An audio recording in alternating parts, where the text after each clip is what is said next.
Hi, everybody. It's time for Nature Connections with Minnie Kansman. This is a Star Nations live stream show here on Be Live TV in Facebook land. And my name is Minnie Kansman, and I'm your host for today. Our show topic is container gardening. And I'd love to know if any of you have, if you're in the chat room, tell me if you do container gardening. And if you do, what kinds of plants do you put in them? And what kinds of containers do you use? Today I have lots of photos to share with you about different ways to container garden and different containers, all kinds of plants, and some ideas and advice on how to plant really healthy container gardens. And also, container gardens are great because of small spaces. So we're going to talk about how to garden in small spaces as well. First of all, though, I'd like to see if anyone is in the chat room. I don't see anyone here yet, but and I'm going to check and make sure that we are live. It says we are, so that's good. I always like to check and not be talking to the air, but I'm going to just get started here. So why container gardens? Well, I want to show you this photo. This was taken on my last Nature Adventures trip to Spello, Italy. And let me give it a solo because it's so amazing. My husband Rain took this photo of me. And this is container gardening at its max. Now, in Italy, there's a lot of cobblestone streets and stone buildings. And as you can see here, not a lot of green space, not any soil to put plant flowers in. So how do they do it? And they create these beautiful displays of flowers. Spello is known for their flower festival every year. And the streets are just filled with hanging gardens and planters and containers and beauty. And so that didn't stop them not having the space or the soil to plant a container garden. So I just wanted to start out with that photo because it's one of my favorites. So reasons that we might want to plant in containers rather than in the soil. One might be space. Maybe you don't have a lot of space to garden, or you're renting a place, or like my first year of marriage, I lived in an apartment. I worked for a foil designer and a big greenhouse. So it was really easy for me to get plants. A lot of times I rescued plants out of the dumpster. And so I found different containers that I could use, and I planted baskets, hanging baskets, window boxes, planters on the floor there, and filled them with flowers. And there was enough room out on that balcony for 2 chairs, and the rest was all garden. It was all flowers, and it was beautiful. It looked so beautiful from outside. When I drive up, I was on the 2nd floor, so things would be hanging down, and it was just this bright spot of color in usually a place that doesn't have a lot of flowers in an apartment building. So in fact, I had so many flowers growing in that garden that I attracted a hive of honeybees that came and decided that one of the upside down crates that I used to put a plant on, they decided that would be a really good place to put to create their honey hive. So then I had honeybees, and that wasn't good because it was too small of a space. So anyways, we had a beekeeper come, and there's a whole story in my book about that, in my book, Spirit Gardens, Rekindling Your Nature Connection, about how we had the beekeeper come, and he was so happy to get that hive. But that just shows how much nature I created in that city space of that apartment building. So lots of things reasons why we would want to container garden. So saving space, if you don't have a lot of space, they're easier to maintain. And you do need to water them perhaps more often, but it's much easier than maintaining a huge garden space outdoors. If you have poor soil, here in Colorado, when I moved to this condominium, which has a small garden space out front, I'm very happy that I have that. But the soil is clay. It is like solid clay. And you could make a pot out of it. It's that clay. So I decided that I learned to dig really big holes and add new soil, and that's helped. But in the meantime, I also do a lot of container gardening, containers to bring bright spots of color to the garden, and especially gardening on a patio or a deck where you can't plant things. Container gardens are wonderful for that. So I have a lot of planters on my patio, and we'll see pictures of that coming up too. Container gardens are portable. And so if you want to follow the sun with a container, you could put it on a caster that rolls, and you can move it around on your deck if you needed more sun or less sun. Here in Colorado, it's usually we're chasing the shade rather than the sun. But also for me, when I do go on vacation and I have someone to come and water my perennial garden, I will take all my container gardens and my hanging baskets included that I can move. They're small enough to move. And I will put them in the shade. I will put them in a shady area where they still will get rain if it rains.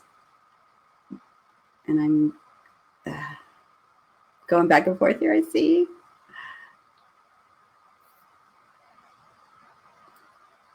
I don't know what's going on here. This is really bizarre. I just wait. I don't know if you can hear me, but I see that my screen is going a little crazy. Okay, maybe I'm back. Sorry about that. That was weird, but I'm glad I stayed connected. So where was I? Oh, so when I go on vacation, I will take all these containers and put them in a shady spot in the garden or even under a tree, but someplace they will still get rain if it rains.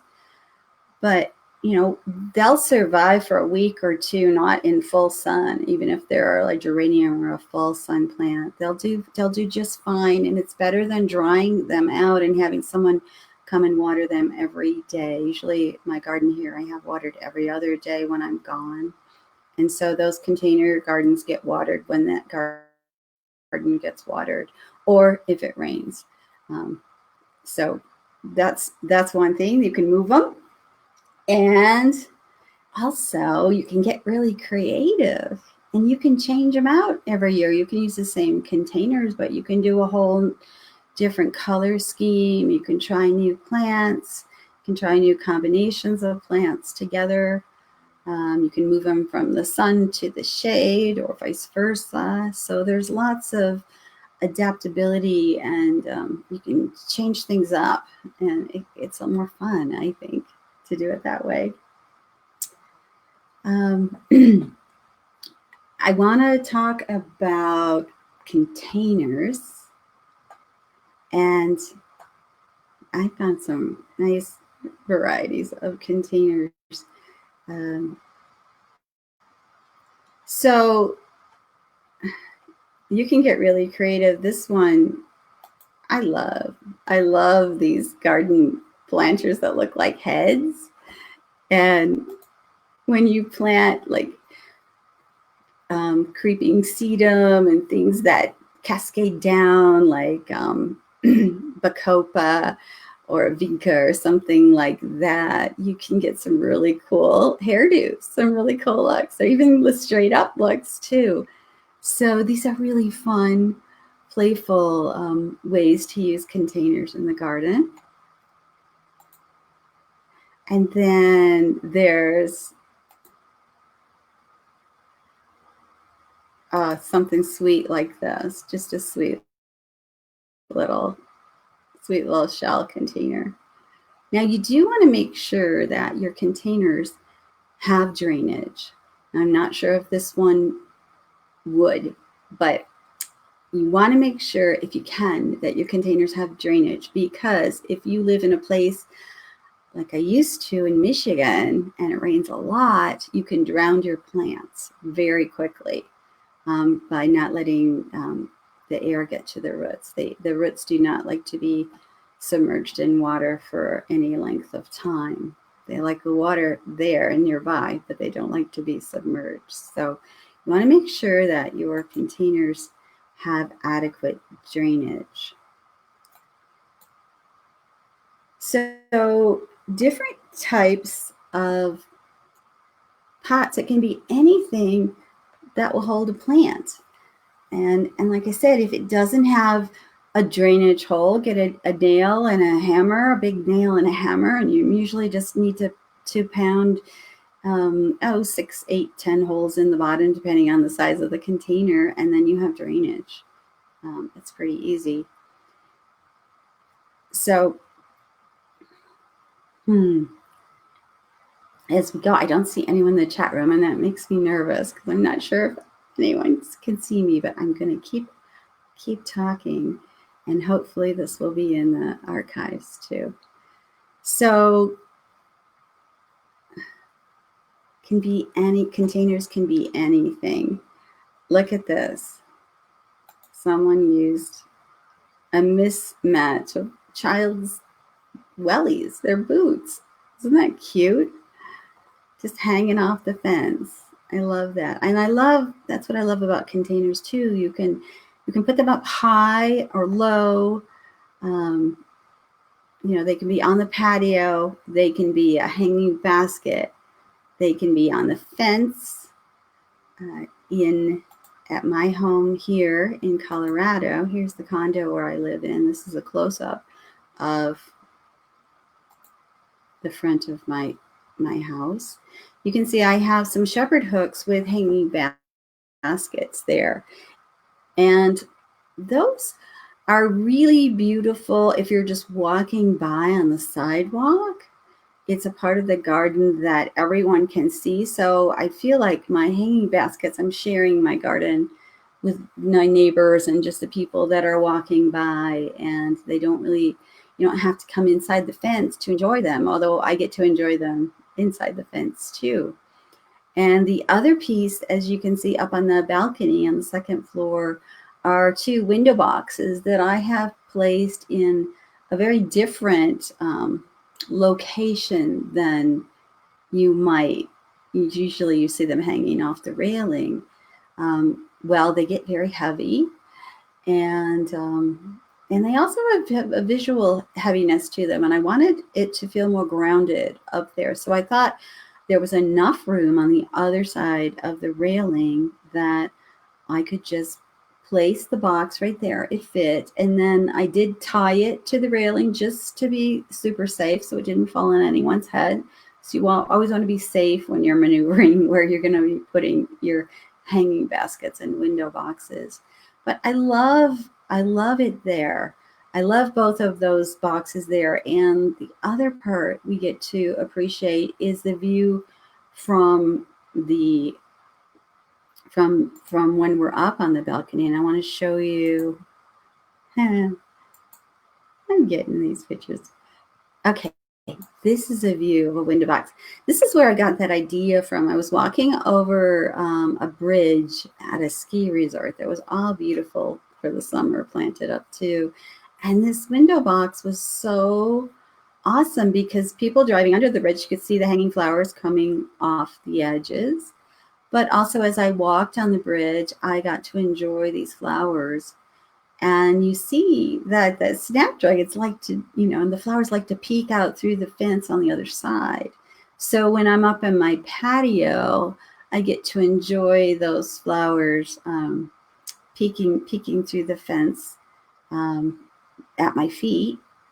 And also I get to enjoy them outside when I look up and see them from that view too. So window boxes are awesome. I've always said that window boxes give us joy in two different ways. They give us the view from the outside and the view from the inside. So if you put up a traditional window box on a window, say in your bathroom or your dining room, I love them in bathroom windows. And then when you're in the bathroom, you get to look at the flowers through the window. And it's also can be a really easy way to water the plants, especially if you're in an apartment or something where you can't water them from below.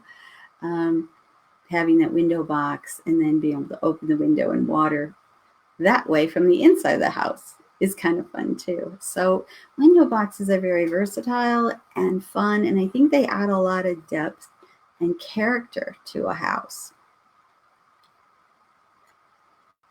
Hanging baskets. Hanging baskets are really pretty cool. I've discovered, I'm trying to find this one photo. I'm in love with hanging baskets and used in different ways. So let's look at this one.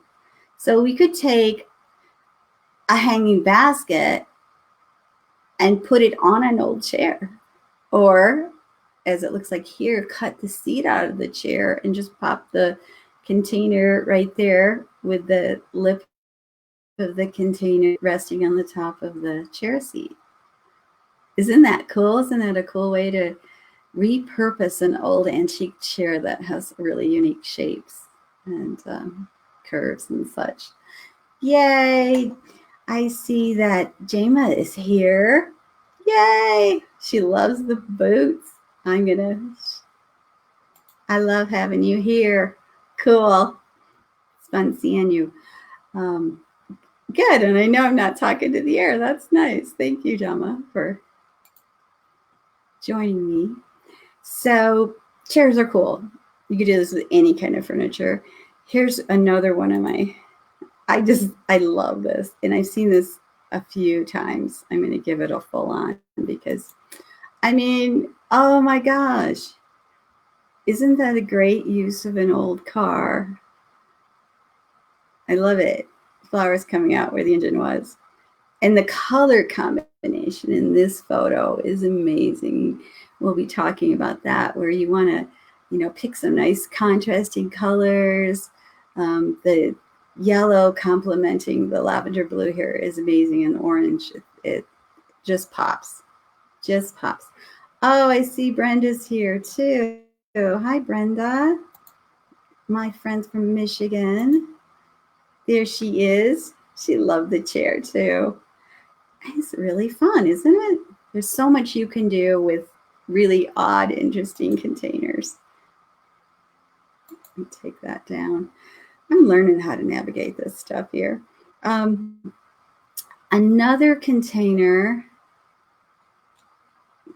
that's different than a hanging basket or one on the ground is these raised beds that are popular now. And I have it, it's called a trug. This one's called a giant trug. And I have this up on the balcony, and I'm growing herbs in it. Last year I grew vegetables in it, and this year I'm growing herbs. And that's the other wonderful thing about container gardening is you can change out what you plant every year. And last year I grew some vegetables because I didn't have any room for any veggies. This year I have 3 veggie plots at the community garden. So I'm growing my vegetables there, and I decided I'd really like the herbs to be right outside the kitchen. And I'm missing my herbs. So this one, yeah, that's from last year because I can see that's got the tomatoes, and I had a zucchini in there and some marigolds. I always like to plant combinations of things. You don't have to just put all veggies in your containers or all flowers. You can do a mixture of such. I'm reading Jama says, I'm getting ready. Oh, I know what she's doing. I'm getting ready to make a fairy pothead for a sculpture I'm working on in my backyard. Oh, how fun. I think I know what you're talking about. It's they in Europe they make them out of soil, right in the like heads coming out of the ground. If this is what you're doing, they call them mud heads there, and they use grass for their hair, and they make it really fun. Sometimes they make like a whole reclining woman. I've seen a whole Gaia. I'd like to do a show on just mud heads sometime because they're so fascinating, and it'd be fun to. So if that's what you're doing, let me know if that's what you're making. I would love to see photos of that. And Brenda says hi again. Someone from British Columbia is watching for the first time. Oh, I can't see your name. Great shares. Thank you, Sharon. Oh, so Sharon shared you here. Well, I'm glad you're here. Thank you. Hello, Canada. Yep. Cool. Okay, there's another container I wanted to talk about. Oh, here. I hit on this a little bit about mixing your plants in your containers. Let's give this a solo too. Just took a little bit. So you can see in this pot, there's marigolds, petunias, geraniums. I think that's a verbena, the white flower. But there's also an herb in the back. There's rosemary in the back. And, you know, all of those flowers like full sun, and so does the herb. So why not add some greenery to some of your container pots with herbs that you use and herbs that you cook with. You can dry and have them for the winter season, which is what I do with rosemary. I have not had luck growing rosemary in the house. I have tried so many times. Anybody have luck with that? Let me know how you do that. I tried it in Colorado here because I thought, oh, I have more sun. Maybe it will do better here. But nope, still died on me this winter. So anyone have any luck, let me know. So Jama says her sculpture is going to sit on a tree woman. Ooh. All right, she's going to send me pics sometime. So maybe I can add those to my mud face talk I do in the future. That would be fun. So this is a container. I want to talk about flowers and colors, plant choices. Talked a little bit about that, how you can mix the herbs with annuals and perennials too. I've even planted trees in containers. I wanted to create an outdoor room on a deck I had one time and some privacy. So I planted a shadbush tree in a pot with some annuals beneath it for that summer. And then that fall, I planted it in the yard. You could try to overwinter them, but they don't always overwinter as well. It needs to be a really big pot, and you might need to wrap it in bubble wrap and burlap to keep it warmer so the roots don't freeze. It depends on where you live. But that's a really interesting thing to do. Or even mixing houseplants with annuals and perennials and herbs. There's no rules about what you put in the containers. Just have fun and go for it. Madonna's here. Hi, Madonna. It's good to see you. Yay. Madonna has such beautiful gardens too. Thanks for being here. So this one was the one I used for the ad for this show. And I loved the clean line of the white pot and then the combination of colors here. And in container gardens, if you want to start out with a guideline, I'll say. I'm not going to call it a rule. I'm going to call it a guideline. And you don't know what plants to pick for it or what colors. Pick 3 colors. Okay, this one, has the light pink and the hot pink, and there's a purple. The purple petunias aren't quite out yet, looks like. But even and the pink has a little white with it too. Actually, that looks like verbena in the back too, with a little pink center. So you've got the miniature petunias. So we're going to look at size too, and that kind of guideline of 3. So 3 different flowers, and then 3 different flower shapes or textures, really is what it comes down to. So a larger flower, a smaller flower, and maybe a flower that is a composite flower like the verbena, where there's more than one flower on the stem that make up the entire flower. There's more than one flower with petals.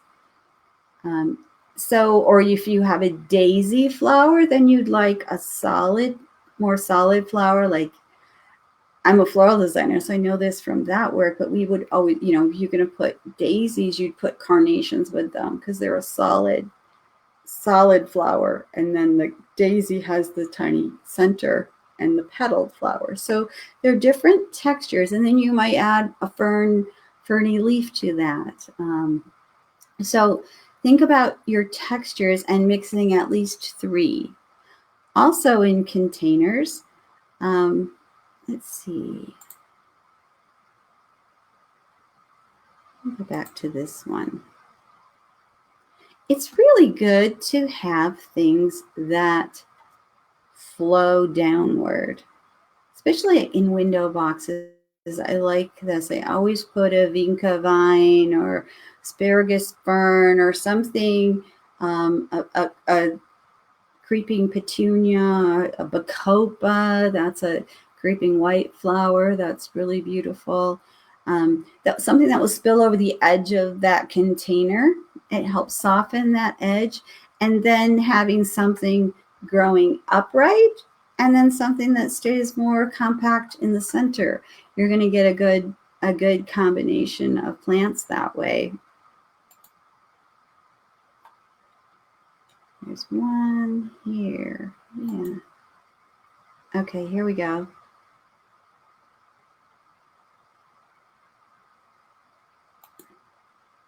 This one, I love this. So that white flower spilling over the edge is bacopa. And then we have some double impatiens, it looks like. They look like tiny little roses there that are for that mid-level planting. And then we have another begonia, lipstick begonia, I think this is called, that's growing in more of an upright form. So having all 3 of these in your container will make for a more interesting container. And then we have the colors here. Let's look at those. We have the shades of the hot pink into red, but we have the dark green and the light green in the foliage, and that adds nice contrast too. Or anything that's variegated will add a nice contrast to a container. So think about that when you're putting things together. I love Madonna says, "Oh, thanks. I love container gardens." Gosh, I do too. Isn't this one just gorgeous? This is a beautiful shade container. And it would just pop. And speaking of that, this type of planter, I might put, I do this a lot with my garden, with my feng shui clients. Maybe they have a shady area and all it has is a bunch of vinca growing low on the ground. And they don't really want to try to compete with it. Vinca myrtle, another name for that.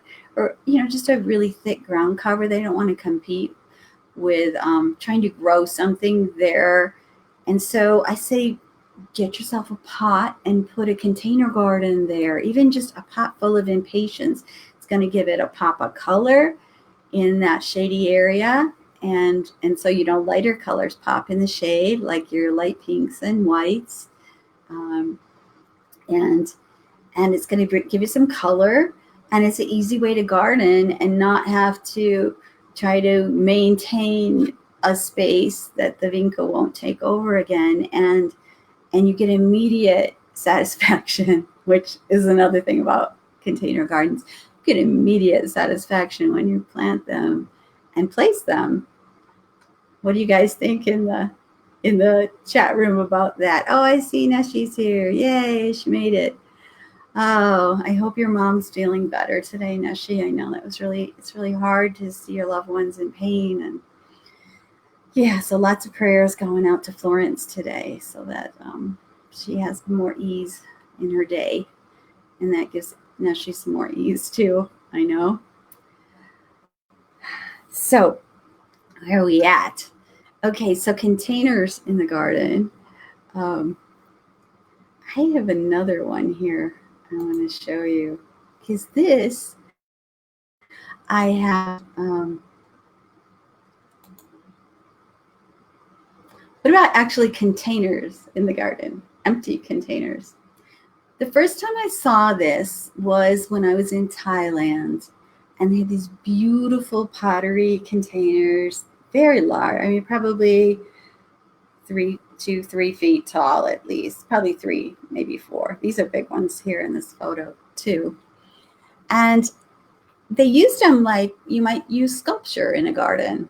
So you can use them upright. You could use them like one of these in this picture is planted a little bit at an angle into the soil, and then the other one's laying on its side. And I just think they're fascinating sculptural, architectural elements you can add to the garden, and they don't always have to be filled with plants. So if you have a beautiful pot, you might think about where that might look really nice in your garden space.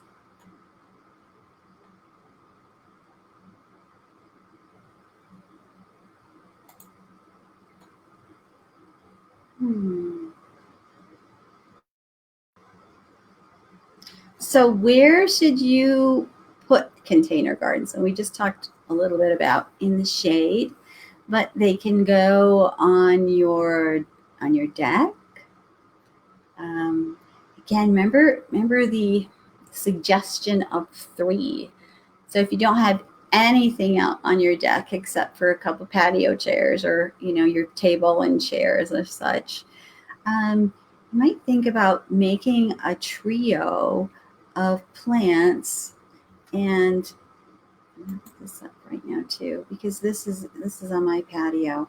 But you could even put like 3 pots of different sizes, a large one, medium, and a smaller one. Or you could use a statuary piece like I have here. This is my lady Fauna, my goddess Fauna.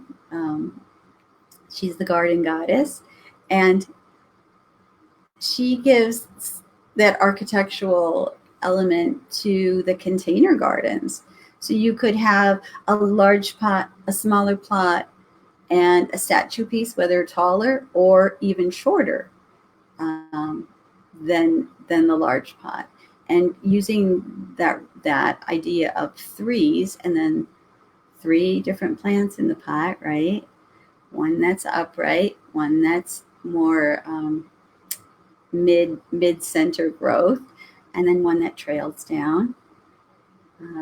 Then you could have a beautiful arrangement on a deck or patio that maybe doesn't have anything on it right now. And now I want to talk about maintenance as we talk about container gardens. They do need more water. You're going to need to water. In Colorado, I have to water my container gardens every day unless it rains.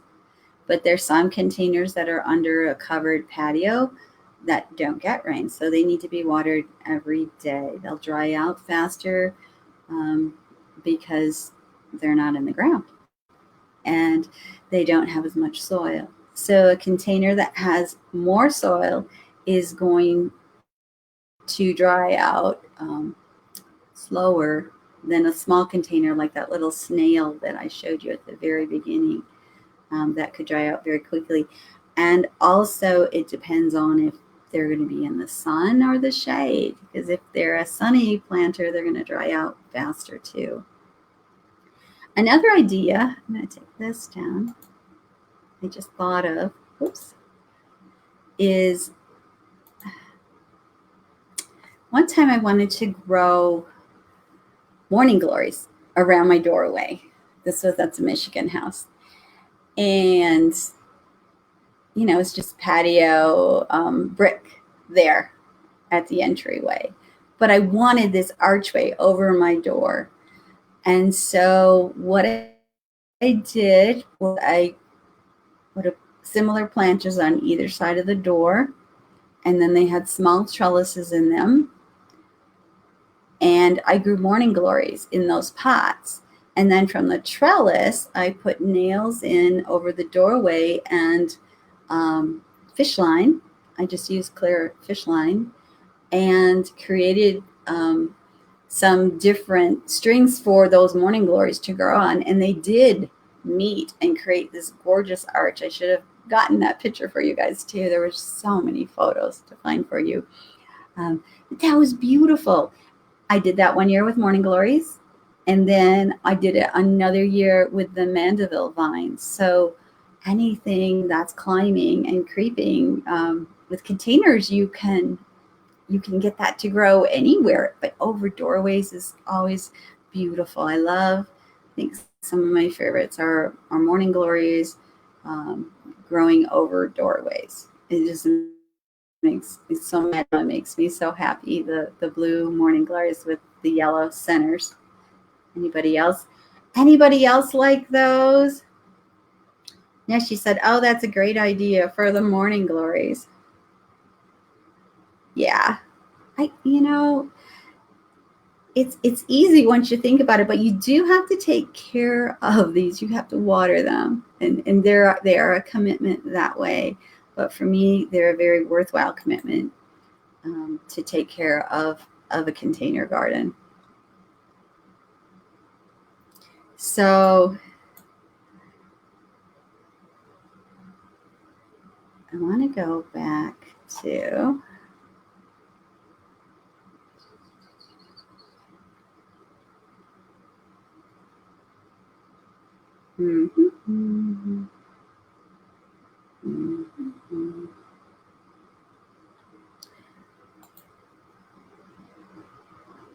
this picture in Spello, Italy.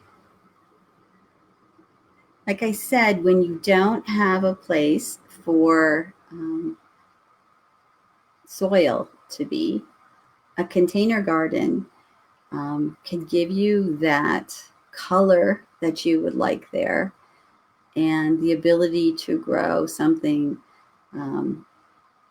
like something going over the doorway. Now, in this photograph, I believe that the flowers over the doorway are not real. Those are artificial because I don't see them going into any planter, and it doesn't make sense what that is. But it gives you the illusion that they are. So that's really interesting too. But I love things over doorways. There's lots of ways to hang your planters. That's what I wanted to talk about here too. You can see that they've used these metal hooks right into the stone wall. So in Italy, they figured out, because they love to hang their flowers and do that piece. So they figured out what would work in their stone buildings, what kind of hangers and planters. So figure out what's going to work best for you if you're going to do a hanging plant. A lot of times, like in my porch, my covered porch, I use the really large S hooks, and they just screw in. They're actually a C hook. I don't know my hardware names, but it's a C, but it's got screws on the like a shepherd's hook, only tiny. And you can screw it in, but you want to get a big one because planters are heavy, especially when they're fully watered. They're really super heavy. So you have to be very mindful of that. My son recently gave me a fuchsia for Mother's Day, which I love. And I was going to put it on a shepherd's hook in the garden, but it doesn't like the Colorado sun. It's really a partial shade plant, but in Colorado, I'd say it'd be really happy in the shade completely. So I decided, after a week of seeing the flowers get sunburned, I knew, and it telling me that it was not happy where it was. Um, I decided it needed to be in the porch in the shade. And so I had Rain put one of those hooks up in the ceiling and a couple extender bars down. Extender hooks are like metal S-shaped hooks that you can use because I had to be able to water it. I had to be able to reach it. I mean, it looked beautiful way up high, but I had to be able to reach it with my hose, right? So you want to think about the practicality of that. So extenders if you need to on that. And the delight that I have from this fuchsia is amazing, because when I sit on my porch swing, and let me see if I can find that picture, I can look up into the fuchsia blossoms. Now this is going to be very tiny, but you can see the fuchsia in that back left corner below hanging. But when I sit on my, you can barely see it, it's by that window. When I sit on my little porch swing out there, I can look up into the flowers, and that's a fascinating perspective too. So pretty neat. I'm checking in the chat room.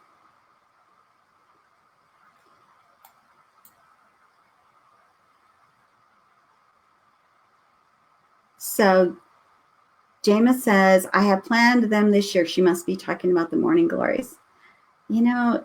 I love morning glories. I don't think I can grow them here in Colorado because it's so darn hot.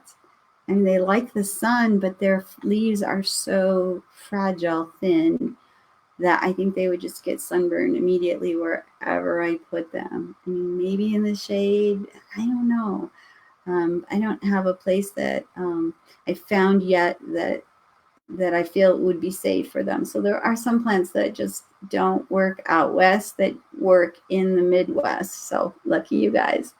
But my roses are doing amazing here because the humidity is so low. They don't get the black spot and the mold. The phlox don't get the mold. So, there's concessions here for living, and I have all this sun. So I'm not complaining. I'm not complaining at all. Oh, let's see. Gosh, I might have shown you guys all the photos, which is pretty amazing. Something like, let's go back to the boots because they're pretty fun. These boots.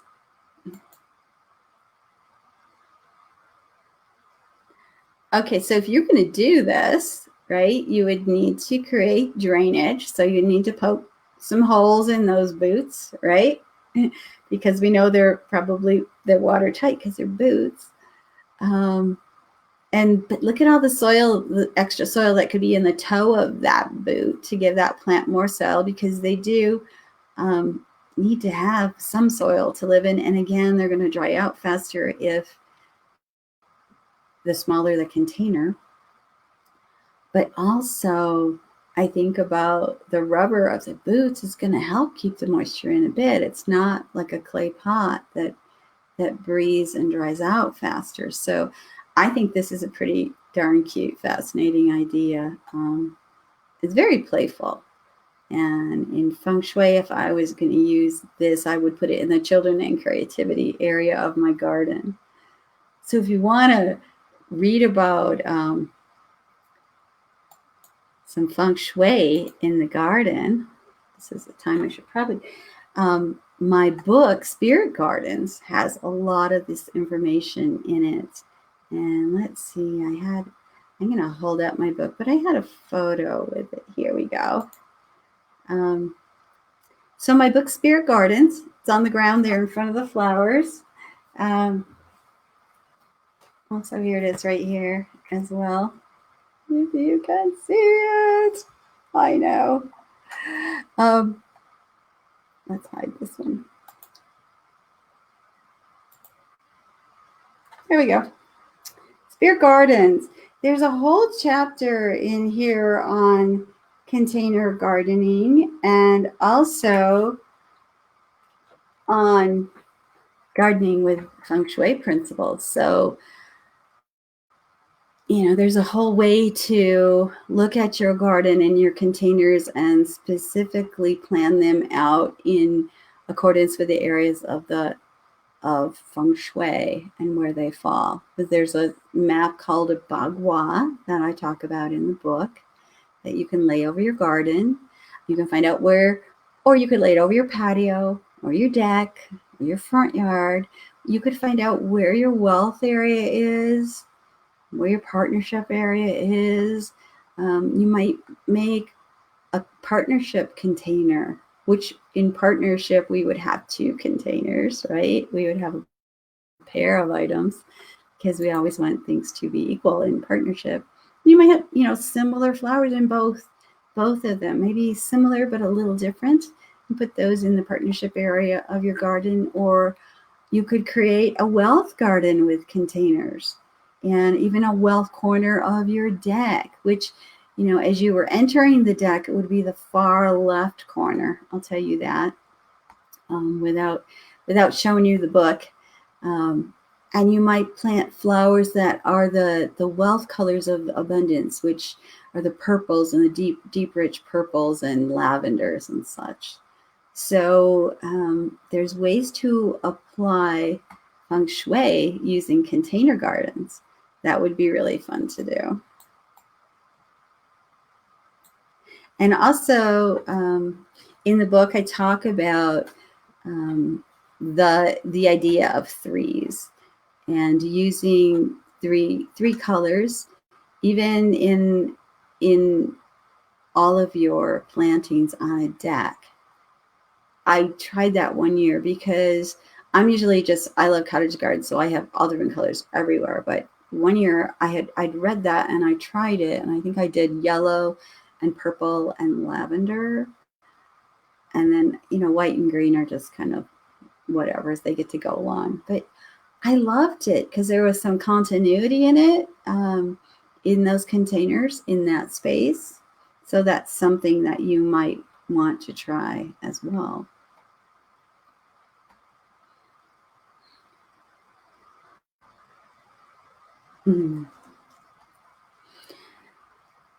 So can you plant vegetables in containers? Yes, you can.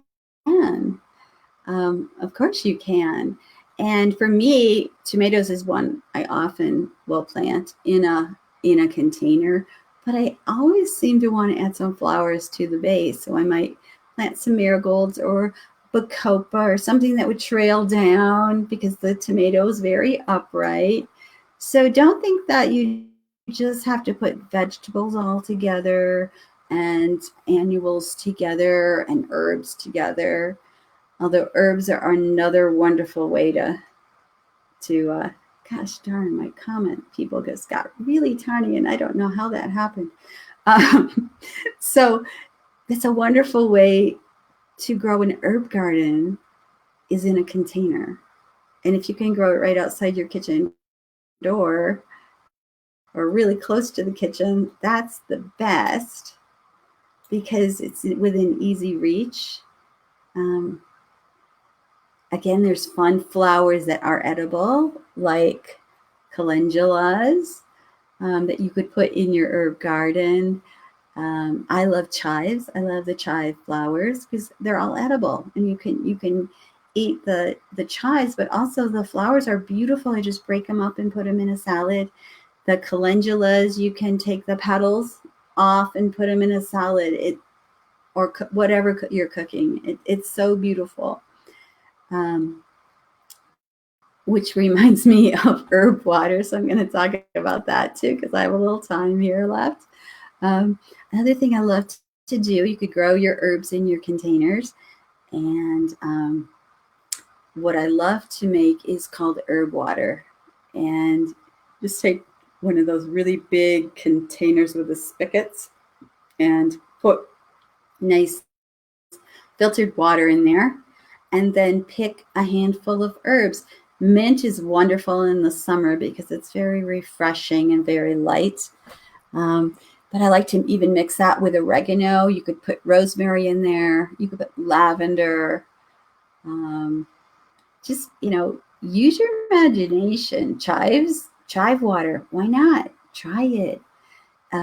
It's amazing. I always serve, my friends know that I always serve herb water at every party that I ever have. And I tell you that container is the one that needs to be refilled faster than anything else at the party, is always the herb water. I'm looking at Madonna's doing a suggestion. Yes, when I use a window box, I use pillars, fillers, and spillers. That's the other name for those three. I've heard that too. That's cute. So pillars are the tall ones, fillers are the middle guys, and spillers are the ones that cascade over, like you're cascading petunias and bacopas and your vinca vines and such like that. But thanks, I forgot that saying. It's so cute. Pillars, fillers, and spillers. Yep.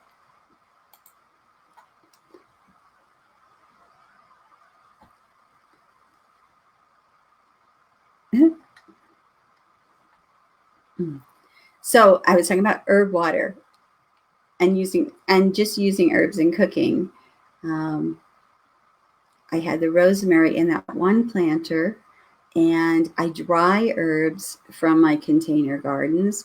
And the easiest way to dry herbs is just to bunch them up together, not a whole lot, just like a handful, just a good handful, but not a big bunch, because you want some airflow around it. And I tie it with a cotton string, wrap a cotton string around the end. Or sometimes I've used rubber bands, because what happens with now that I think about it, what happens with the cotton strings is the plant material shrinks and then things fall out. So actually rubber bands were better. So put some rubber bands around the ends and hang it upside down somewhere where it's not getting direct sunlight. It doesn't have to be, my dark room is great, but if you don't have that, just someplace where it's not getting direct sunlight. And in about 2 weeks, you'll have a dried product, depending on how humid it is in your area. Sometimes in Michigan, some weeks took longer than others. But you'll have a product that you can then, I just pick the leaves off the stems and either put them right into my herb containers or into paper bags labeled so I can store them to use for the winter. And also, herbs like that can be used for tea as well. So a lot of times I'll use the mint, lemon balm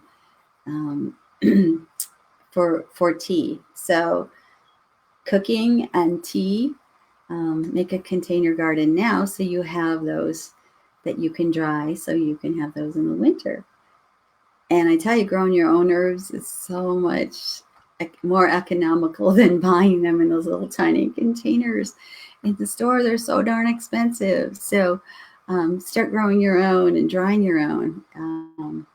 You'll save a lot of money. Yeah. Let's see, where am I at with time? Oh gosh. Any other questions going on in the chat room? Trying to. Minnie's herb water, Nessie says. So good. Yes, she's had it. The other thing you can put in that herb water are flowers too. It's really pretty. I've put violas or pansies in there, or the calendulas, any flower that's edible. You want to make sure it is, so look it up before you put the flowers in there to feed your guests. Make sure it's an edible flower, and like I wouldn't put foxglove or something like that in there that we know is poisonous. and it's really pretty. So anything you could put in a salad, you could put in the herb water, and it would be fine.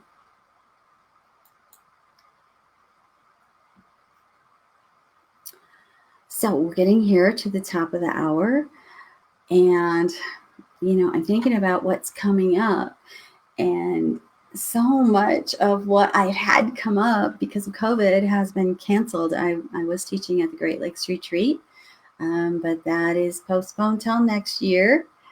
So I am visiting in Michigan in July. I will be doing a free forest therapy walk in Michigan at the Portland Stone Circles. Let me look at the date. I'm pretty sure it's the 28th of July. If you want to see me and say hi, this is how I've decided I'm going to see my friends. And I'm going to lead a free forest therapy walk there from 1 to 4, I think. It'll be in the afternoon. And I'll be posting that on Facebook as well. But we will, be doing our social distancing and wearing our masks when we're all close together. But there's enough space there that we can spread out and have some nature connection experiences. So I'm looking forward to that. And I'm looking forward to being back in my stone circle. I miss it so much. It's one of the things I miss about Portland, Michigan, where I moved from, is that I had the gorgeous stone circle right down the street, 10 minutes from my house. And so I'm looking forward to going back there.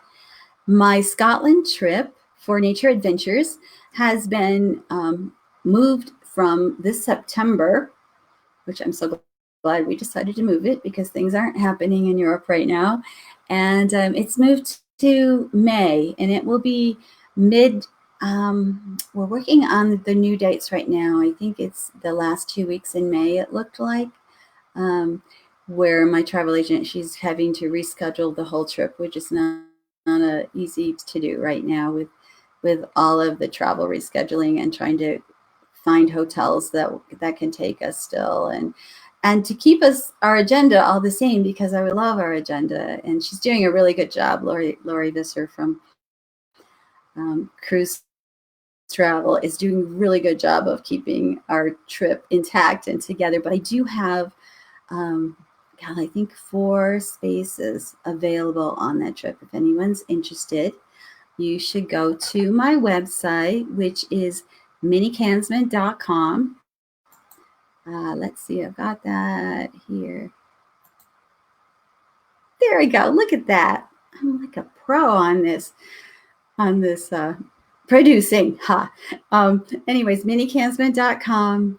And you can read about the trip. And like I said, we're keeping the itinerary as close as we can to what's on there right now. But the dates have changed from September to May.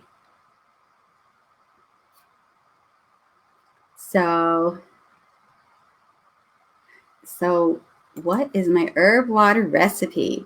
Well, Nietzsche, I said you take really cold filtered water, put it in the largest container that you have. I like to use the spigoted containers because it's just easy for the water to come out and for you to serve it that way. Although people have used large gallon jars and such too. And just add the herbs to it of your choice. Mint, rosemary, oregano. Those are all really good choices to start out with if you don't know what to put in it. And you need to let it steep. I let it steep in the refrigerator, so it's a cold steep, overnight if you can. It's stronger the better. And you might, for a party, you might need to make a backup jar too of herbs so that you can replace the water when it gets used up. So, and that whole container will, if you keep refilling it with cold filtered water, will last for like a week in your refrigerator. So I have herb water in my refrigerator all summer because it's so refreshing and tasty and something fun to offer people when they come over too. So thanks for asking that. And We can reuse containers to plant. Is there anything we need to do to prep them? Yes. I had said you need to make sure they have drainage. So pound some nails into the bottom of them if you have to. Take a knife and stab something to make some holes so that it has drainage, or a drill. I've had people, even drill containers. Just some of the ceramic ones I'd be really, really careful of. I'm not sure about drilling into those. You want to clean them out too really well, just in case the plant, that was in it before, maybe it died because it had a fungus or something. So you might want to clean it out with some bleach water just to be sure that it's really clean and doesn't have any diseases that you might spread to something else. Now she's doing clap, clap, clap. Oh, thank you, thank you. All right, everyone. Well, I am so happy that you were here with me today. And for those of you that are listening into the archives, thank you so much. I love talking about nature and everything connected to it, and ways that can connect you more to nature. That's my goal, really. So until next time, we see each other next month. Blessings be. Thanks, everyone.